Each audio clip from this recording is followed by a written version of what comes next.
Bismillahirrahmanirrahim. Assalamualaikum warahmatullahi wabarakatuh. Alhamdulillah. Alhamdulillahilladzi hadana lihada wa ma kunna linahtadiya laula an hadana Allah. Ashhadu an la ilaha illallah wahdahu la syarika lah. Wa ashhadu anna Muhammadan abduhu wa rasuluhu la nabiyya wa rasula ba'dah. Allahumma salli ala sayyidina Muhammad wa ala alihi wa sahbihi rasulillah jama'in amma ba'd. Qala rabbi shrah li sadri wa yassir li amri wahlul 'uqdatam min lisani yafqahu qawli. Rabbi zidna ilma warzuqna fahma. Allahumma faqqihna fid din wa 'allimna ta'wil. Amin ya rabbal alamin. Bapak-bapak, ibu-ibu, kaum muslimin, jamaah salat zuhur yang insyaallah dirahmati Allah Subhanahu wa taala. Pertama, mari kita bersyukur kepada Allah yang mana atas rahmat karunia serta hidayahnya lah hingga pada siang hari ini kita masih diberi kesehatan, kekuatan, keimanan oleh Allah Subhanahu wa taala untuk hadir di masjid yang kita cintai dalam rangka yakninya mengabdikan diri kita kepada Allah Subhanahu wa taala. Dan tak lupa pula salawat serta salam tetap tercurahkan kepada junjungan kita yakni Nabi Muhammad sallallahu alaihi wasallam. Allahumma salli ala sayyidina Muhammad wa ala ali sayyidina Muhammad. Beliau adalah panutan kita, tauladan bagi kita semua. Maka untuk itu mari kita contoh beliau dalam kehidupan kita sehari-hari. Jamaah salat zuhur yang insyaallah dirahmati Allah Subhanahu wa taala. Ketahuilah bahawa kita sebagai manusia ini adalah tempat salah dan lupa. Tidak ada manusia yang luput dari salah dan lupa, dan tiada ada pula manusia yang luput dari dosa.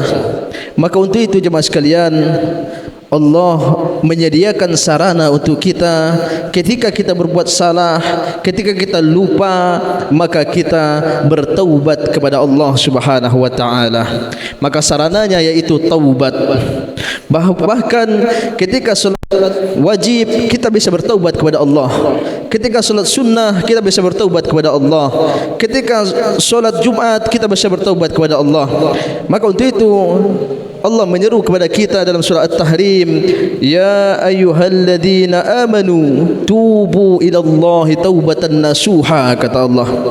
Hai orang-orang yang mengaku beriman kepada Allah, bertaubatlah kepada Allah dengan sebenar-benar taubat, yakninya taubatan nasuha. Ketahuilah jemaah sekalian, Allah dengan tegas menyuruh kita atau memerintahkan kita untuk bertaubat kepada Allah Subhanahu wa taala, karena kita manusia tidak luput dari salah dan dosa.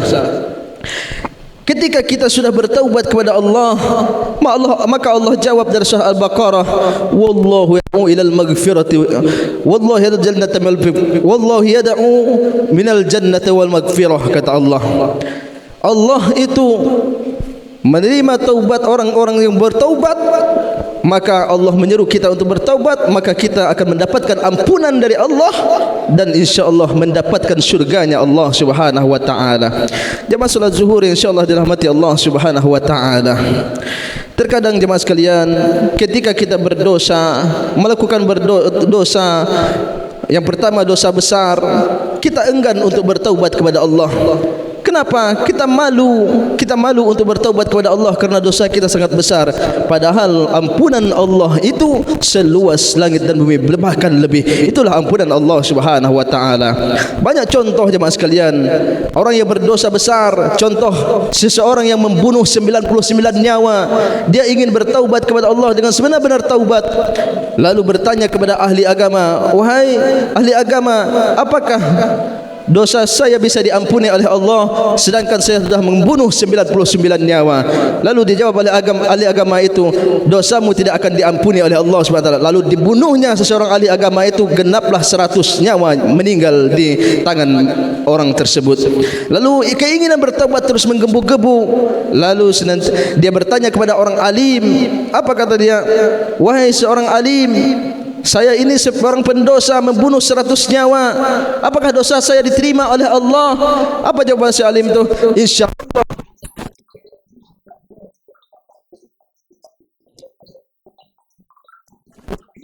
ke suatu tempat agar itu lebih kondusif untuk tempat bertaubat.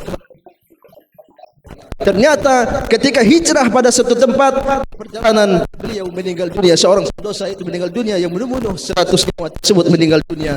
Lalu ketika dia meninggal dunia, berdebatlah